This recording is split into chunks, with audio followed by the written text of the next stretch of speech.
আসসালামু আলাইকুম গাইস। আমি জীবনে প্রথম আজকে আসছি খেতে পানি দেওয়ার জন্য। ভুট্টা খেতে এর আগে কখনো আমি পানি দেইনি। এইবারই আমার প্রথম পানি দেওয়া।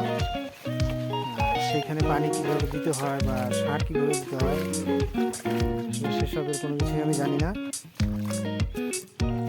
তো যে ওইখানে রাস্তার ওইখানে আমার পানি দেওয়া অবস্থায় সে বসে আছে। সে একটা অ্যাক্সিডেন্টে তার হাত ভেঙে গেছে। তো সে তো এখন কাজ করতে পারে না, তো তাই কাজ আমি করছি আর সে ওইখান থেকে বসে বসে দেখাচ্ছে। তো সবাই আমার জন্য দোয়া করবেন যেন আমি ভালোভাবে খেতে পানি দিতে পারি এবং আমার ফসল যেন ভালো হয়, সেই দোয়া সকলেই করবেন। তো আজকের মতো ভিডিও এই পর্যন্তই। ভালো থাকুন, সুস্থ থাকুন, আল্লাহ হাফেজ।